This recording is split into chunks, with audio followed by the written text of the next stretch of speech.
ओम नमो सद्गुरु चरण कमलेभ्यो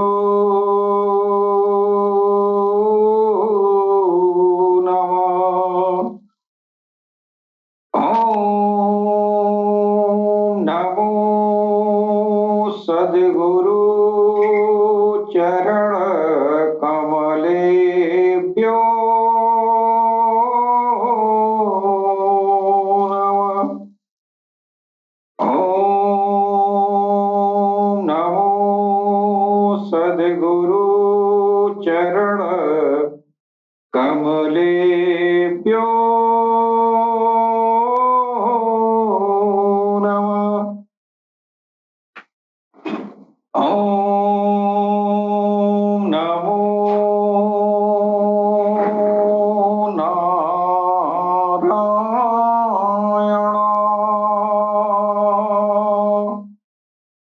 ओम नमो नारायणाय।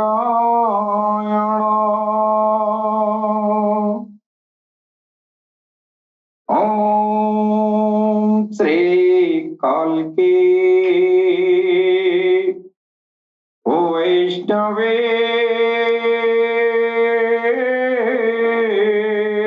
नमः। ओम श्री कल्की वैष्णवे नमः। ओम श्री कल्की वैष्णवे नमः। स्थाने ऋषिकेश तौ प्रकृत्या जगत प्रहस्यत्यनुरज्यते च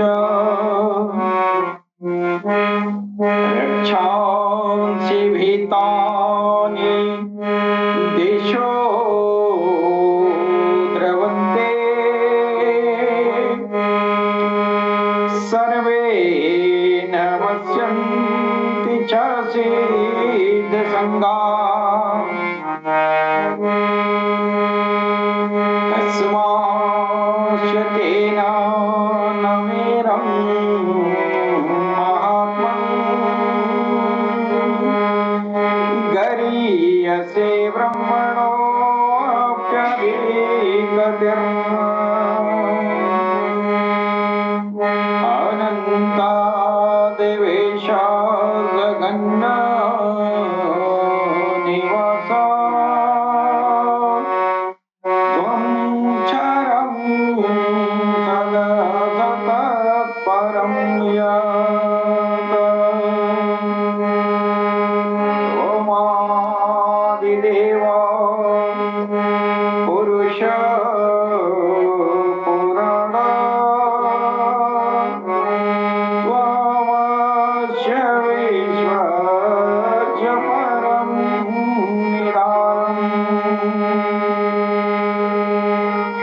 वेत्तासि वेद्यं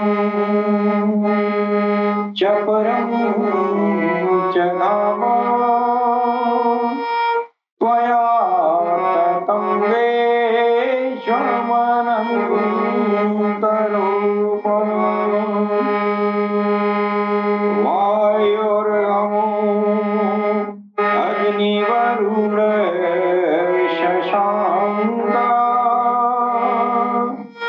प्रजापतित्वं प्रपितामहश्च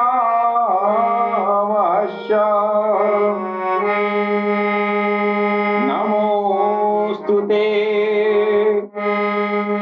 नमो नमोऽस्तु ते सहस्रकृत्वा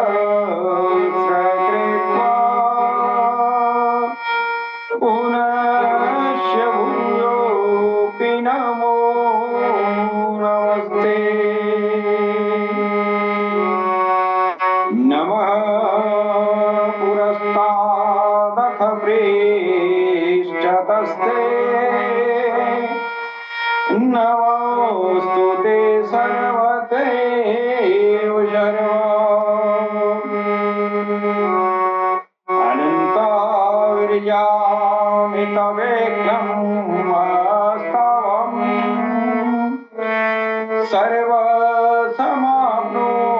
तोषितत शर्वा सखेति मत्वा प्रसवं यदुक्तम् हे कृष्ण हे यादव हे सखेति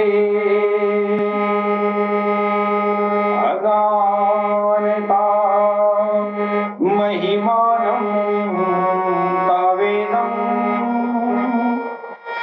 मया प्रमादात् प्रणयेन वापि यच्चावः सार्थं सतकृतोऽसि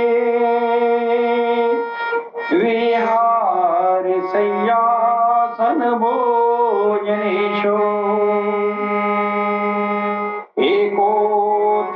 एकोऽथवाप्याच्युत तत् समक्षं तत् क्षामये त्वामहमीशमियम्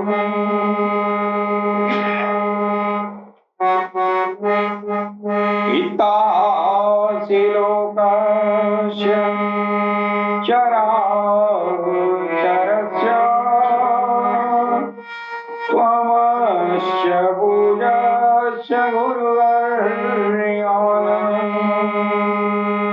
न तत् समूहस्तव्याधिककुतो अन्यो लोकत्रयेऽप्यप्रतिम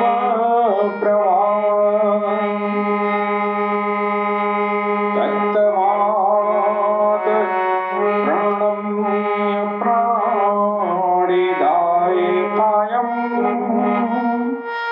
प्रसादये त्वामहमीशमेयम् पितेव पुत्रस्य सखेव सख्यो प्रियः प्रियार्षिदेव शोणो वक्रतुण्ड महाकाय सूर्यकोटि सम्प्रभ निर्विघ्नं कुरु मे देवं सर्वकार्येषु सर्वदा ॐ गणपतये नमः ॐ गणपतये नमः ॐ गणपतये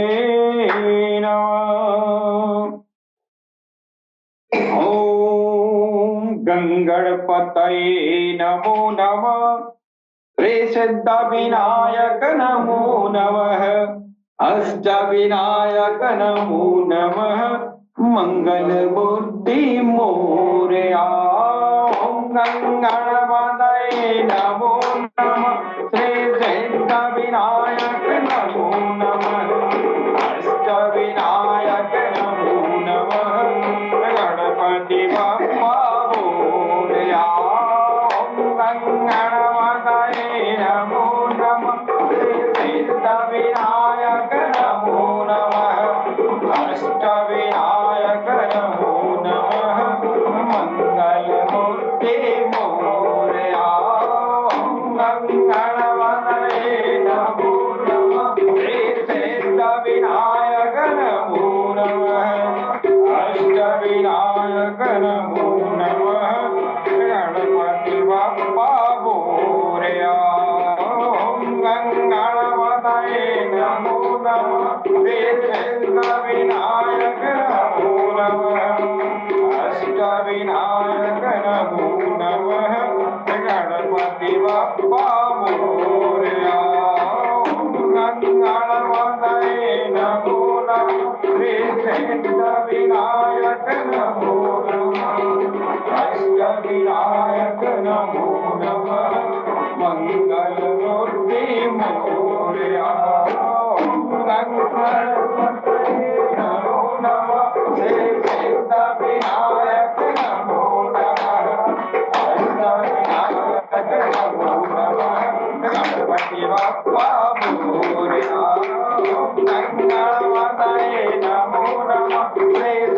अष्टविनायक नमो नमः अष्टविनायक नमो नमः गणपति बप्पा मोरया गणपतये नमो नमः श्री वृंदाविनायक नमो नमः अष्टविनायक नमो नमः गणपति बप्पा मोरया।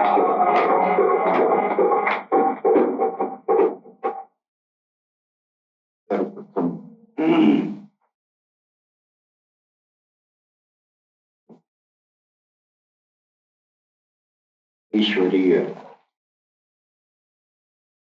विभूतियों से संपन्न ऐश्वर्य, धर्म, यश, श्री,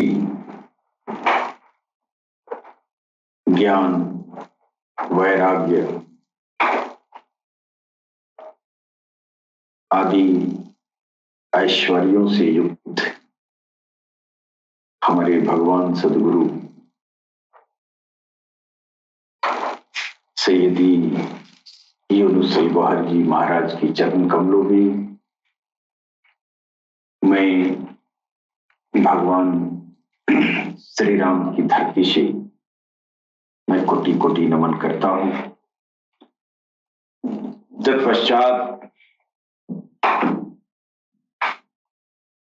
पूरी दुनिया में अल्लाह टीवी के प्लेटफॉर्म से जो हमारे भाई बंधु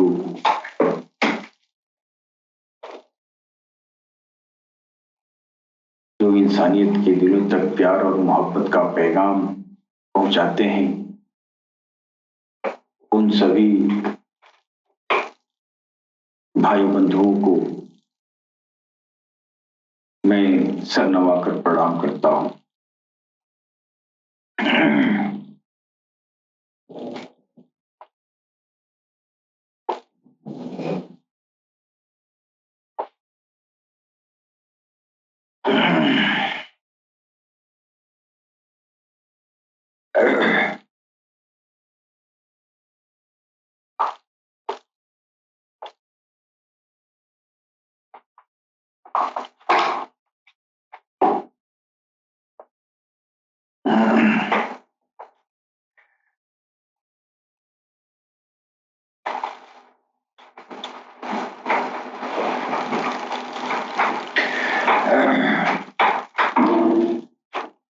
मित्रों, जैसा कि आप जानते हैं, अल्लाह टीवी के प्लेटफॉर्म से हम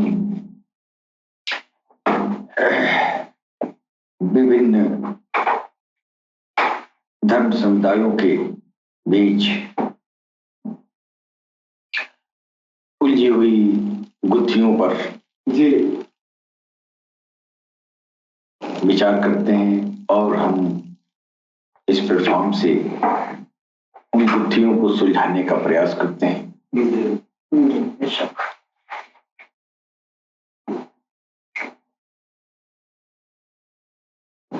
विभिन्न प्रकार के विचारधारा के बीच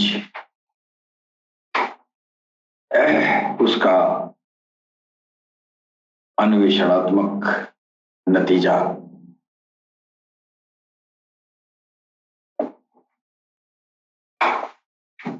दुनिया के सामने रखने का प्रयास किया जाता है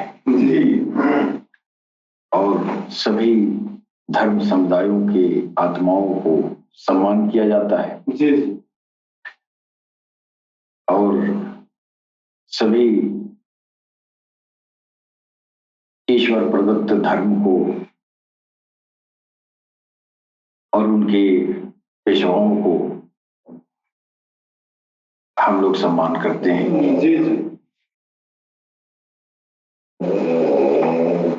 हम विभिन्न प्रकार के ईश्वर प्रदत्त धर्मों में निहित जो अध्यात्म ज्ञान है, उस ज्ञान का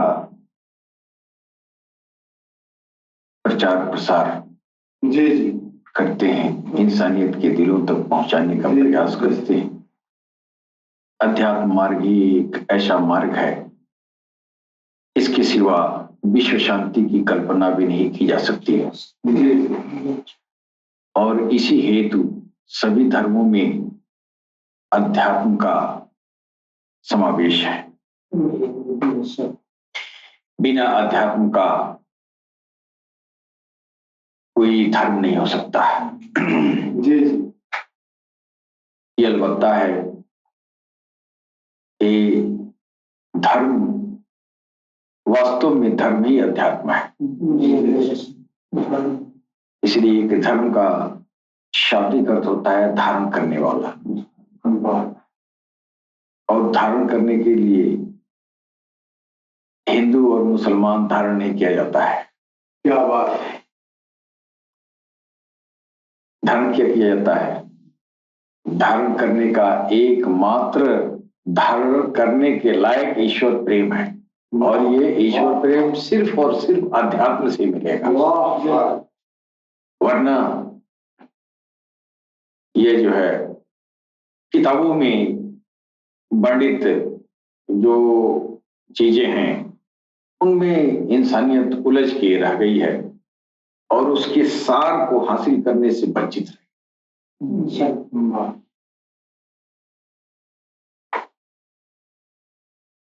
ये जो अध्यात्म ज्ञान है, यह भाषा भले ही अलग हो, विश्व के विभिन्न खित्तों में, विभिन्न भूखंडों में विभिन्न प्रकार की भाषाएं बोली जाती हैं, लेकिन अध्यात्म की सत्यधारा वही है। कहीं अरबी में बयान की गई मोहम्मद रसूलुल्लाह के जबान से, तो कहीं भगवत गीता के नाम से भगवान कृष्ण की जुबान से गाई गई। गीता में भगवान कृष्ण कह रहे हैं कि ये गीता का जो गुह्यतम ज्ञान है, जो अध्यात्म ज्ञान है, यह ज्ञान सिर्फ मैं ही नहीं कह रहा हूं, यानी ये गीता मेरे आने के पहले भी गाई जा चुकी है और मैं भी गा रहा हूं, और आने वाले दौर में भी यही गीता गाई जाए। क्या बात। और जब हम सूफियों के झुरमुट में जाते हैं, जब हम मोहम्मद रसूलुल्लाह के जो अध्यात्म का मार्ग है जिसको तसव्वुफ कहा गया, तो तसव्वुफ के जो बेसिक चीजें हैं वो भगवान कृष्ण की गीता से शुरू हो रही है।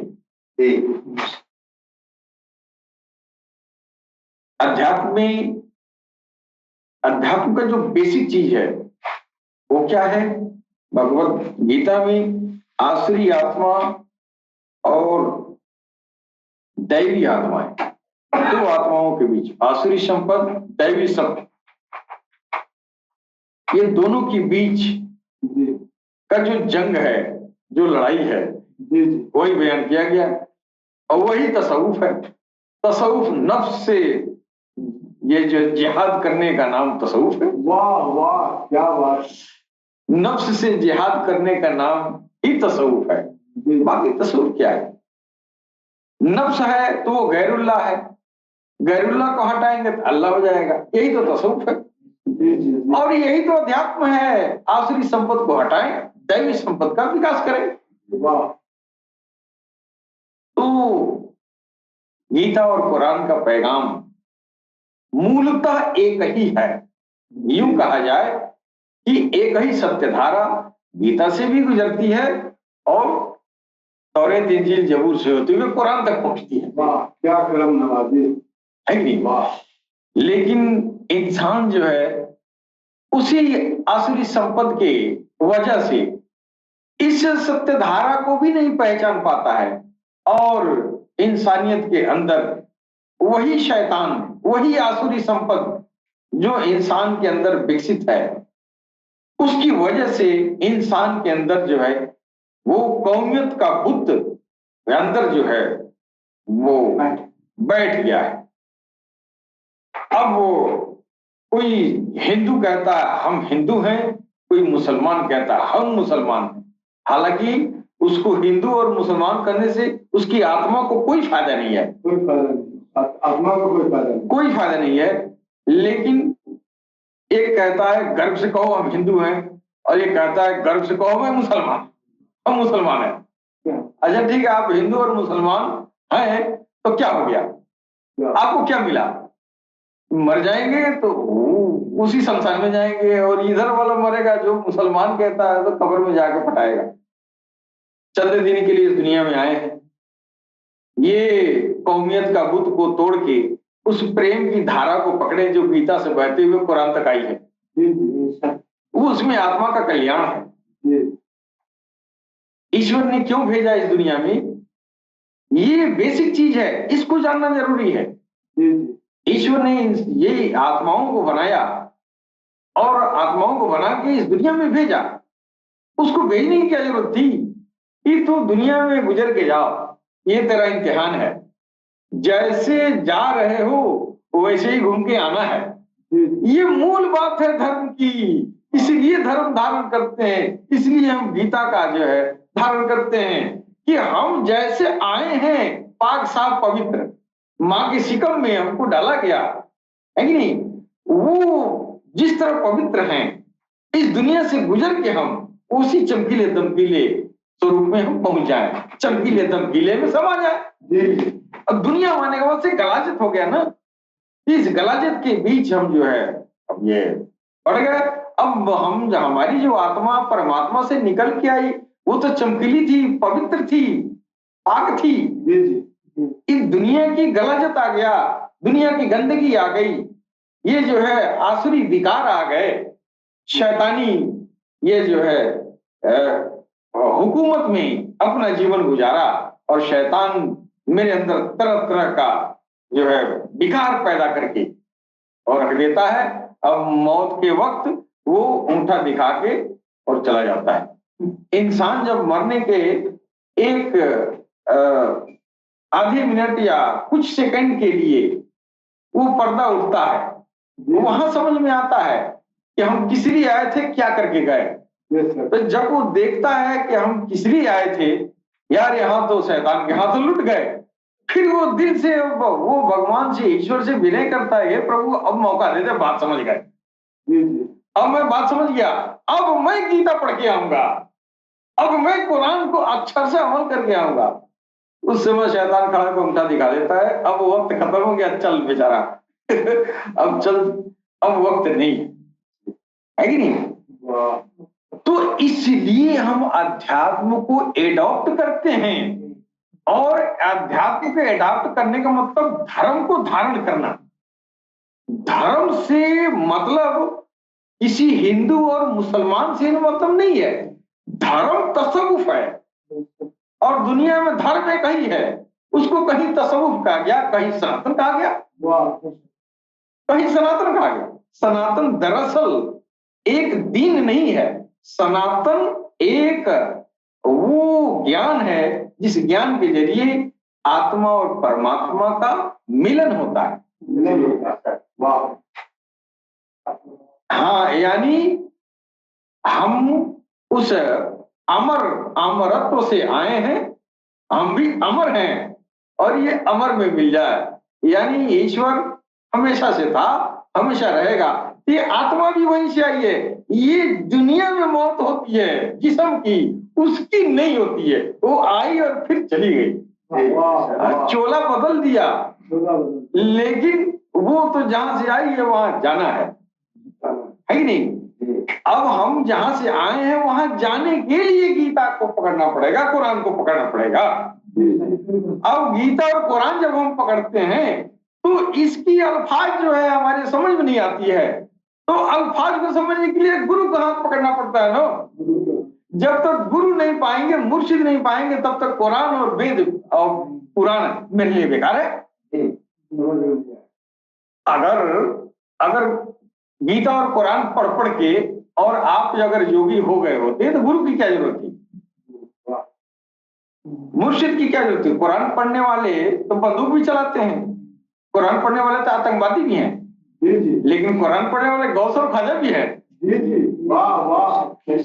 है कि नहीं। तो वो कुरान और गीता हमारे कल्याणार्थ के लिए ईश्वर ने बनाया है, आगे भेजा है। हम उसको पढ़ें और अपनी आत्मा को अधोगति से बचा लें। अब अधोगति क्या है? आपकी आत्मा ईश्वर के नाम से अगर चमकी नहीं, आपके अंदर ये रोशनी नहीं हुई, तो आप इसी अंधकार में, ईश्वर जो है यहाँ इम्तिहान के लिए भेजा, ताकि जाओ लौट के आओ, जैसे गए वैसे आना, तब तो बल्ले बल्ले है, तो तुम्हारे लिए स्वर्ग सजा के रखे हैं। 7 तरह के स्वर्ग है, हाँ सजा के रखे हैं, लेकिन जैसे जा रहे वैसे नहीं आओगे तो अभी तुमको जहन्नुम से होके गुजरना पड़ेगा। तो ये इंसान का जो छोटी सी जिंदगी है बड़ी महत्वपूर्ण है। इसमें खूब सूझबूझ करके और सही रास्ता को पकड़ लेना चाहिए। सही रास्ता को, हाँ, और वो सही रास्ता, धर्म के नाम पर लुटेरा बैठे हुए हैं लोग, हिंदू और मुसलमान सिख ईसाई में, उस सही रास्ते के बीच में लुटेरा है, लूट लेता है, कभी धर्म के नाम पे और कभी जो है दुनिया के नाम पे। अब सबसे बड़ी समस्या तो यह है कि ये इंसान इतना ये शैतानी फितरत में पड़ा हुआ है तो उसको ये भी समझ में नहीं अब तक आया कि हम रास्ता कौन सा चले हैं जिसमें मेरा कल्याण हो। वो कल्याण तो ये समझता है कि ये दौलत, इशरत, शोहरत ये हमारा रास्ता है, ये तो चंद रोजी चीज है। हमारे साधु संत ऋषि महर्षि वली औलिया ये सब बताते हैं। जानने के बावजूद भी इंसान संतों के दर पे जाता है सुख समृद्धि के लिए। और हमारे सनातन का हाल तो यह है कि जो भी साधु संत महात्मा है इस भेद को जानते हैं कि हमारे पास कोई आएगा तो उसको तो भगवान चाहिए नहीं, उसको ईश्वर नहीं चाहिए, ईश्वर का लालच दिखा के उसको दुनिया चाहिए, है कि नहीं? तो दुनिया मिलती है। अब कोई जाता तो कहता है कि अब हमारा जो है बाल बच्चा, लोग बाग, नाती पोता, देश दुनिया, घर द्वार, जमीन जजात, मार मुकदमा सब हमारा फंसा हुआ है। भगवान, हे ऋषि महर्षि, आप हमारा कल्याण कर दे। तो जैसे वो मांगना है वैसे देना वाला है जैसे मांगता है वैसे दाता है। तब दाता भी कहता है हाँ आयुष्मान भव, जाओ जाओ, ये पूर्ण होगा वो पूर्ण होगा, और उसी के लिए दुकान खोल के बैठा भी है, फ्री में आशीर्वाद देने के लिए बैठा है, आओ आओ, और मिलता भी है। शैतान तो यही चाहता है कि तुम जो मांगता है वो यही मांगे, और वो ये भी चाहता है कि जो देने वाला है वो यही दे। जो भगवान को मांगने जाए और जो भगवान को दे दे, इस खेल से उसको दुश्मनी है। किसको? शैतान को। तो ऐसे लोग भी कम मिलते हैं जो भगवान को चाहिए होता है, और ऐसे भी संत भी कम ही होते हैं जो जिसको भगवान देना होता है। असल रास्ता ये है। अब आप अपनी चंद दिन की जिंदगी में जो खेल करना है खेल कर लीजिए। अगर आपको सुख समृद्धि, आनंद और शोहरत, दौलत वगैरह मिल भी जाए तो वो कितने देर के लिए, कितने देर के लिए? माना कि आप 100 साल जिंदा रहे, 100 साल आप जो है मस्ती काट सकते हैं, लेकिन एक न एक दिन तो ये तो चोला बदल ही देना है। चोला बदल देंगे तो आपको लगेगा 100 साल ऐसे गुजरा है जैसे लग रहा था कि अभी अभी हम पैदा हुए थे, अभी मर गए। इसके बाद वाली जो पारलौकिक जिंदगी है वो या तो स्वर्ग में जाएगा नहीं तो नरक में जाएगा। और आप तो ये बात हो रही है, अब तो धर्मों में लोग जो है धार्मिक लोग भी कह रहे हैं कहाँ स्वर्ग नरक है, यही जो सब है। यानी आप गरीब आदमी हैं, आप मोहताज हैं तो आप नरक में हैं, आप बीमार हैं तो आप नरक में हैं, है ना? आपके आल औलाद नहीं है तो आप नरक में हैं, है ना? इसको ये पढ़े लिखे लोग भी कह रहे हैं, कहते हैं, है कि नहीं? और हमारे वहां तो समस्या है, हम तो दूसरी तरफ मुड़ गए, हम कहीं जा रहे थे लेकिन समाज में जो विकृतियां जो आई हैं उस पर चर्चा करना थोड़ा आ ही जाता है। तो ये जो है जो भगवान की जो ईश्वर की तलाश है ना, यही वो सही रास्ता है। और ये जो रास्ता पकड़ लिया तो वो उसी को सिराते मुस्तकीम कहा गया है, उसी को हमारे वेदों में सीधा रास्ता बताया गया। तो वही सीधा रास्ता है। वो गायत्री मंत्र जो कह रहा है यही बात कह रहा है कि सीधा रास्ता ईश्वर से कह रहा है कि तेरी कृपा से तेरी मर्जी से हमको सीधा मार्ग पे चला। तो वही कह रहा है सूरह फातिहा में कि तेरे ही कृपा से तेरे ही मर्जी से तू हमको सीधा रास्ता चला, है कि नहीं भाई साहब? सिरातल मुस्तकीम सिरातल लजीज। तो इसी तरह जो है अभी सीधा रास्ता तो दुनिया तलाश नहीं रही है, दुनिया को टेढ़ा रास्ता चाहिए। हाँ, सीधा रास्ता समझ में नहीं आता है। और जब कोई पारंगत गुरु सीधा रास्ता बताता है तो उस गुरु को दुनिया वाले पत्थर मारते हैं, इसलिए तो वो आपकी आत्मा को जो है आपकी आत्मा को चेतनावान बनाता है। वो जो है आपको प्रज्ञा प्रदान करता है। आपको समझ में आता है दुनिया को प्रज्ञा नहीं चाहिए, दुनिया को दुनिया चाहिए। दुनिया चाहिए तो दुनिया चाहिए तो जैसा गुरु वैसा चेला। और शैतान को मजा आता है कि चलो जिस दिन मरोगे उस दिन अंगूठा दिखाएंगे और कहेंगे कि अब तो तुम्हारा आना बेकार हो गया। ये जिंदगी मिली है पारलौकिक जिंदगी को संवारने के लिए, और पारलौकिक जिंदगी सुधरेगा सिर्फ और सिर्फ इसी गीता के लिए। इन्हीं ये जो है वेदों में जो वर्णित है, जो ज्ञान वर्णित है, जो कुरान में वर्णित है, जो बाइबल तौरेत इंजील जबूर में जो वर्णित है, जो ईसा मूसा हज़रत इब्राहिम खलीलुल्लाह हज़रत आदम शफीउल्लाह मोहम्मद रसूलुल्लाह भगवान शंकर भगवान कृष्ण, ये लोग जो है जो सीधा मार्ग बताए हैं, उन मार्ग पर चलकर ही आपका पारलौकिक जिंदगी संवर सकता है। और इसी हेतु उनका भी आना हुआ, इसी हेतु इन किताबों का भी आना हुआ, इसी हेतु इस अध्यात्म का भी ये विकास यहाँ हुआ। आध्यात्मिक ज्ञान भी ईश्वर ने यहाँ भेजा कि इंसान जाएगा, फिर वो जो है इस रास्ते को पकड़कर सीधा मेरे पास आएगा। ये जिंदगी इम्तिहान है, और इस जिंदगी का मकसद पारलौकिक जिंदगी को संवारना, इस जिंदगी में उस जिंदगी को संवार के और गुजर जाना, ये सफल जिंदगी है। अब हम देख रहे हैं हमारे साधु महात्मा या पीर फकीर, हम तो फकीरों के सोहबत में भी रहे हैं काफी दिनों तक, और साधु संतों के भी जुर्म में रहे हैं, लेकिन हमको बात तब तक समझ में नहीं आया मास्टर साहब जी, बातें अच्छी सब करते रहे, लेकिन ये नहीं कोई कहा कि इधर से गुजर के जाना। अगर कोई बताया भी तो वो बहुत ही रास्ता कठिन, जो असंभव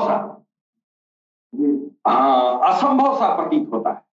और इस दौर में तो जो रास्ता वेद पुराण में जो वर्णित है, इस दौर में तो हमको लग रहा है कि नामुमकिन ही है। हाँ, नामुमकिन इसलिए है कि हम देख रहे हैं कि हमारे सनातन धर्म में जो रास्ता बताया गया है कि तुम जो है इस रास्ते से योग का जो है साधन बताए गए हैं कि आप जो है यम नियम, ये जो है आसन प्राणायाम प्रत्याहार ध्यान धारणा समाधि से गुजरते हुए तब आप जो है ईश्वर से जुड़ेंगे। नहीं, ये बहुत लंबी और जटिल प्रक्रिया है। इस प्रक्रिया पर चल के कुछ ही लोगों ने जो है गंतव्य तक पहुंचा ना, कुछ ही लोगों ने अहम ब्रह्मास्मि तक पहुंचे, कुछ ही लोग जो है तत्वमसी हुए, कुछ ही लोग जो है अयम आत्मा ब्रह्म हुए।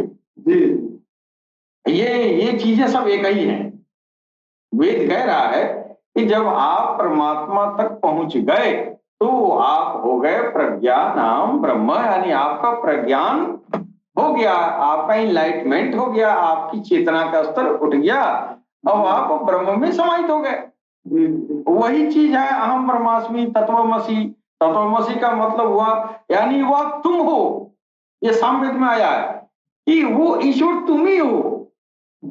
अब हमारे जो ज्ञानी लोग जो है, हमारे जो अगुआ हुए हैं, ऋषि महर्षि संत महात्मा साधु साधक जो लोग हुए हैं, जी यह बात तो बाकायदा हमने सुना भी है और अपने प्रवचन में इसका प्रयोग भी करते हैं। प्रज्ञानाम ब्रह्म अयम आत्म ब्रह्म, है ना, तत्वमसि, और ये जो अयम आत्म ब्रह्म जैसी स्थितियों के बारे में तो होती है, लेकिन वो स्थिति आती कैसे है, इसका सरल मार्ग किसी ने बताया। अब बताया तो इतना जटिल कि किसी दौर में तो होता होगा, इस दौर में तो मुमकिन नहीं है। भाग दौड़ की जिंदगी, इस तरह का इंसान की जिंदगी हो गई है, इंसान मशीन की तरह हो गया। जी और इस मार्ग पर चलने वाले तो एकादुकी कोई होंगे। अच्छा, अब आप बताइए कि आपने कोई एक ऐसा यंत्र बनाया जिससे मात्र कुछ ही लोगों को अगर प्रलाभ मिला, फायदा मिला, तो फिर वो तो बेकार हो गया ना, बेकार हो गया ना।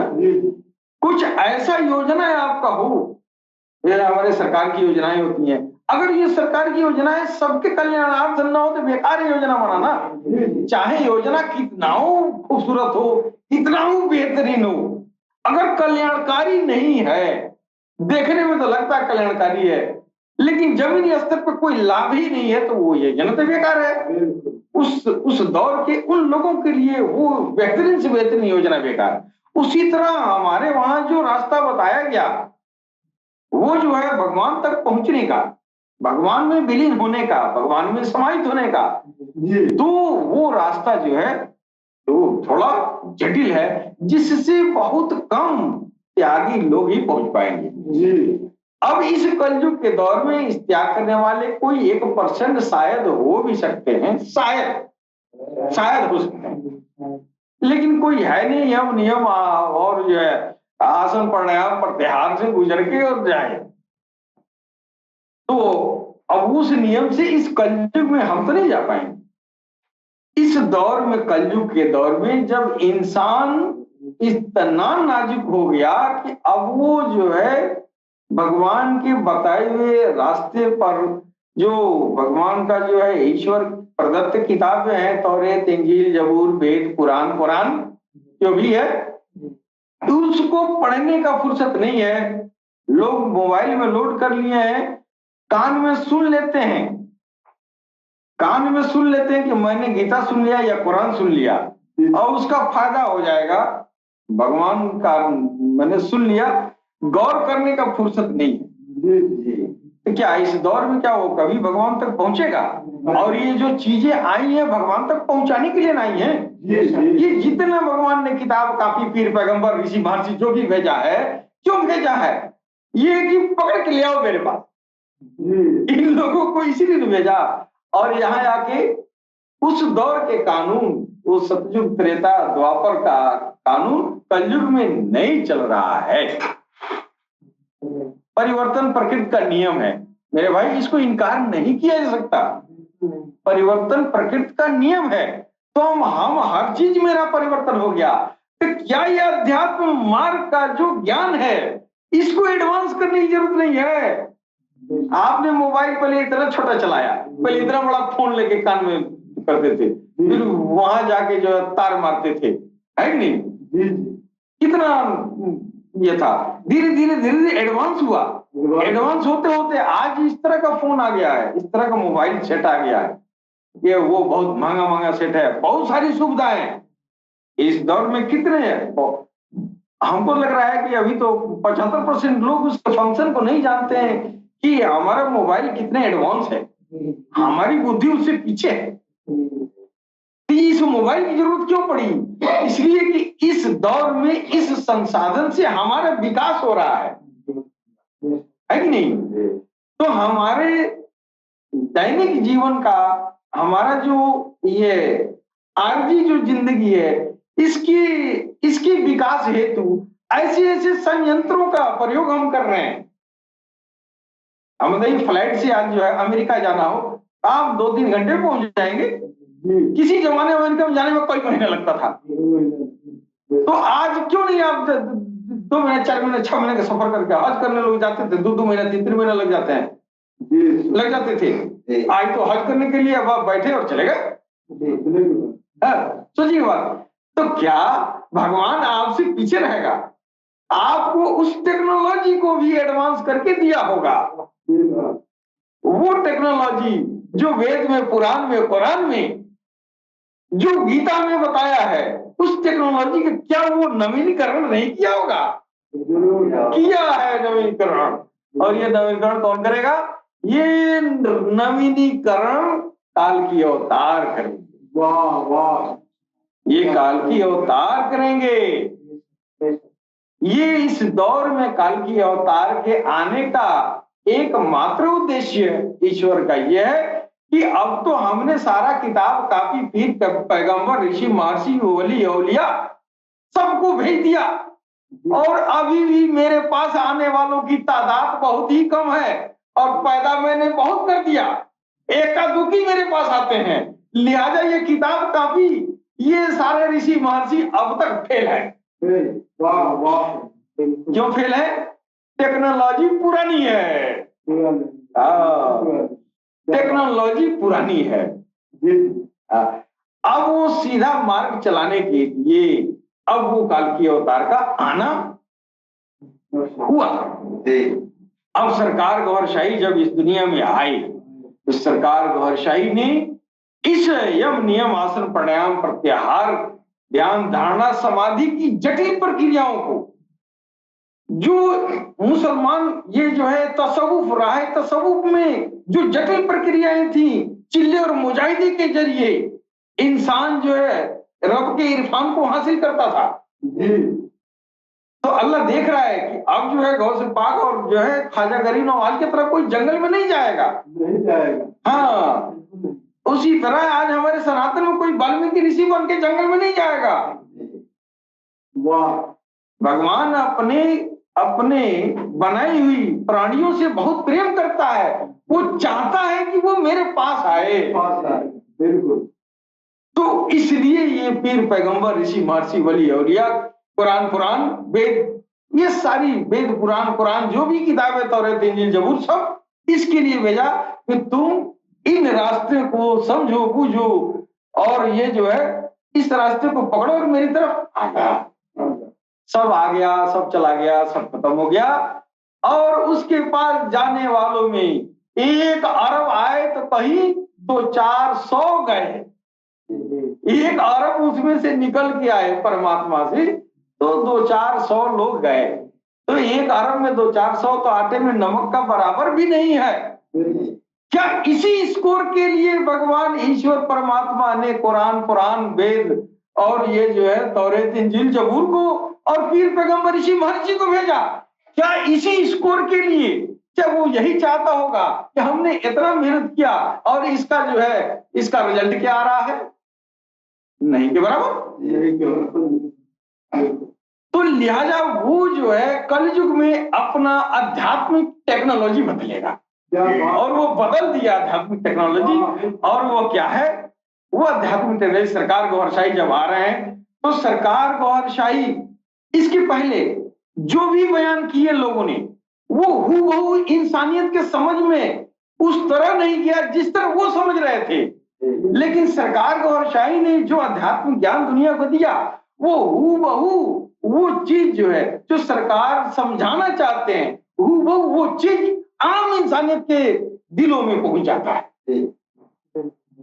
जैसे सरकार ने कहा कि ये पत्थर पत्थर से टकराता तो चिंगारी निकलती है, ये तुम राम राम करोगे तो इससे भी ज्योति बनेगी, तुम अल्लाह अल्लाह करोगे तो इससे भी नूर बनेगा। जैसे तुम पत्थर पत्थर से टकराते हो तो चिंगारी निकलती है, पानी पानी से टकराता है तो बिजली बनती है। कितना आसान तरीका बताया कि तुम जो है अखंड संकीर्तन कहते हो। किसी ने तुमको बताया होगा कि अखंड संकीर्तन के जरिए तुमको ये ज्योति बनेगी। तुम तो अखंड संकीर्तन करते नहीं हो, 24 घंटा राम राम करके चुप हो जाते हो। आओ मैं बताता हूं, यानी सरकार कह रहे हैं आओ तुम्हारे दिल को अखंड संकीर्तन में लगा रहे हैं, तेरा दिल राम राम पुकार उठेगा। फिर वो जब तक तुम दुनिया में रहोगे तब तक राम राम अखंड होती रहेगी। इसको कहते हैं अखंड संकीर्तन, इसी को हृदय सिमरन कहते हैं। क्या बात है। और मुसलमान भाई भटक रहे थे। कुरान कह रहा है सोते बैठते उठते हत्ता की करवटों के बल मेरी बंदगी करो। आज तक मुसलमान कहाँ थे समझने में? वो तो दिन भर जो है 5 टाइम नमाज में राम राम अल्लाह अल्लाह अल्लाह अल्लाह कर रहे थे। सॉरी, राम राम तो नहीं कहते, अल्लाह अल्लाह कह रहे हैं। कहाँ बंदगी हुई? 5 बार कह के छुपा गए। और अल्लाह कह रहा है हम तुमको अपने बंदगी के लिए ही बनाया है। अब तो बीवी बच्चों के चक्कर में रहते हैं, बंदगी कैसे करेंगे? ये उद्देश्य तो पूरा नहीं हुआ। अरे आपका जो जिस्म है, ये जिस्म आपके बीवी बच्चों के, आपके दुनिया संसार के काम के लिए ये जिस्म दिया है। बंदगी के लिए तेरे अंदर एक तेरे ही जैसा मखलूक बैठी है, वो उसके बाल बच्चे नहीं है। वो जब अल्लाह कहेगी तो उम्र भर अल्लाह होती रहेगी, वो नॉन स्टॉप हो गया। अब करोड़ों के बल भी तुम अल्लाह कर सकते हो ना। इसी तरह हमारे हिंदू भाई है, उसके दिल में भगवान का नाम राम पहुंच गया। जब ये राम राम शुरू हो गया तो फिर ये राम राम रुकेगा नहीं ना। इसको कहते हैं अखंड संकीर्तन। अब ये राम राम हुआ, इधर अल्लाह अल्लाह हुआ, यहाँ नूर बना वहां ज्योति बना, बात एक ही है। सरकार ने कहा तेरे अंदर बहुत सारी आत्माएं अंदर जो है तेरे खून में घूम रही हैं, डाली गई हैं, उनके जरिए तुम भगवान के रूबरू पे जाओगे ना। अब यहाँ तो पहले यम नियम आसन प्राणायाम प्रत्याहार करके तुम अपने आत्माओं को इनलाइट करते थे, और सरकार कह रहे हैं कि तेरे अंदर वो मशीन चालू कर दे रहे हैं, तू खेत में कुदाल भी चलाते रहना और तेरे दिल का रोशन भी होता रहेगा। तेरा आत्माएं जो है वो प्रकाशित भी होती रहेंगी, तुम अपने बाल बच्चों की सेवा भी करोगे और तेरी आत्माएं जो है जागृत भी होती रहेंगी। जिस दिन ये जागृत हो जाएंगी तो बंदा सोया रहेगा, उन आत्माओं के जरिए भगवत प्राप्ति, भगवत के सामने साक्षात्कार के लिए पहुंच जाएगा। सरकार ने कहा कि जिसकी आत्मा भगवान के रूबरू साक्षात्कार कर लेती है, वहां का कानून है, ईश्वर कहता अब तू लौट जा दुनिया में, अब तुम्हें देख ले वो मुझे देख ले, अब हो गया अहम ब्रह्मास्मि। ये है अहम ब्रह्मास्मि। बिल्कुल। अब जो उस संत को देखा उसने भगवान को देखा, ईश्वर को। तो सरकार ने कितना आसान ये जो है इस तसव्वुफ को, इस आध्यात्मिक ज्ञान को, इस गीता ज्ञान को, इस गूढ़ गुह्यतम ज्ञान को कितना आसान बना दिया। द्वापर के युग में हृदय में भगवान के नाम का अखंड संकीर्तन जारी होने तक उम्र गुजर जाती थी। सरकार कह रहे हैं कि मेरे गुलाम से कह, अगर 2 बार 3 बार अगर तुम राम राम कह दिया, मैं वादा ले लूंगा कि तुम भगवान की तलाश करना चाहता है। सरकार के किसी गुलाम के साथ राम राम मिला दिए, सरकार कह रहे हैं कि मैं मान लूंगा कि तू भगवान की तरफ आने के लिए तैयार है। अब उनकी दिव्य नजरों से आपका सारा काम होगा, जोखिम कोई नहीं उठाना है। 3 बार राम राम तो कहना है, मुसलमान भाइयों तो 3 बार अल्लाह अल्लाह कहना है, कोई जोखिम नहीं। अब सरकार कह रहे हैं अब तेरा सारा काम, तू जब तक अपने मंजिले मकसूद पहुंच नहीं जाएगा तब तक हम तेरा साथ देते रहेंगे। ऐसा कोई हस्ती इस धरती पर कभी नहीं आई है जो ये कहे कि तू अपना काम कर, दिल हमारा, तू दिल हमको दे दे, तेरे दिल की परवरिश मैं करूंगा, तेरी आत्माओं की परवरिश मैं करूंगा, बस तू मेरी तरफ आ जा। हम तुमसे कुछ नहीं ले रहे हैं, तो हिंदू है तो हिंदू रहा, मुस्लिम है तो मुस्लिम रहा, सिख है तो सिख रहा। ये तुम्हारे जिस्म का धर्म है, ये चोला के लिए है, ये तुम्हारे चोले के लिए है, लेकिन आत्मा जो है तुम्हारी न हिंदू है, न मुसलमान है, न सिख है, न ईसाई है। तेरी आत्मा सनातन है, तेरी आत्मा ब्रह्म है, तेरी आत्मा ईश्वर है, तेरी आत्मा अल्लाह है। क्यों? ये उसी में से निकल के आई, उसी का अंश है, गोया तू वही है, बस तू ये ऊपर से ये चादर ओढ़ लिया, ये चादर दुनिया का ओढ़ लिया है, तू अपनी पहचान भूल गया। आओ मैं तुमको पहचान कराता हूं, सत्य कोई नहीं है। सरकार कह रहे हैं मेरे साथ राम राम कह दो या अल्लाह अल्लाह कह दो, तू अपने घर हम अपने घर।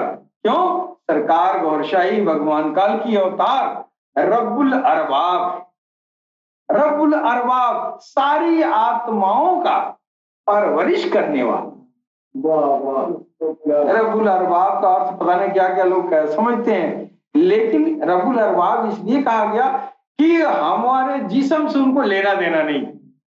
हमारा जिस्म हिंदू रहे चाहे मुसलमान रहे, हमारी आत्मा को गिजा भोजन खिलाने वाला, हमारी आत्मा को पोषण करने वाला वो रब है, पालनहार है। उसी पालनहार को विष्णु कहा जाता है। इसलिए भगवान विष्णु ये काल की अवतार है। काल की अवतार ये भगवान विष्णु का अवतार है। विष्णु इसलिए कहा गया तो वो भगवान की एक ऐसी अभिव्यक्ति है जो पालन करती है, किसकी? आत्माओं की पालन करती है। यानी मेरी आत्मा जो है इस संसार में फंसे नहीं, जी वो हमको खरीद ले और हमको अपने देख रेख में अपनी ज्योति से हमको जो है जागृत कर दे, जी अपनी दिव्य ज्योति से हमारी आत्मा को चमका दमका के फिर मेरे परमात्मा में मिला दे जहां से हम आए। यही काम विष्णु का है। इसलिए जो काल की अवतार है वो भगवान विष्णु का अवतार है। यही वादा कृष्ण भी गीता में कर रहे हैं, यही वादा आप भी आके कह रहे हैं। इनसे सरकार ने कहा हम तुमसे कोई शर्त नहीं ले रहे हैं, तू अपने घर हम अपने घर, तुम्हारे सामने कोई कंडीशन नहीं है। बस कंडीशन ये है क्या तुम भगवान को पाना चाहता है तो मेरे साथ राम राम है। फिर चुप बैठ जा अपने घर और अपने जिस्म से दुनिया के काम में लगाओ। दिल भगवान को दे दिया, दिल भगवान के रास्ते में एक न एक दिन वो मंजिल पर पहुंची जाएगा। क्यों? तो काल की अवतार ने वादा किया है जब तक तेरी मंजिल नहीं मिल जाती हम तेरा साथ देंगे। वाह क्या बात, बहुत सुभान अल्लाह। जी, इसके साथ ही हम अपने वाणी पर विराम देंगे। सलाम, नमस्ते, सत श्री अकाल।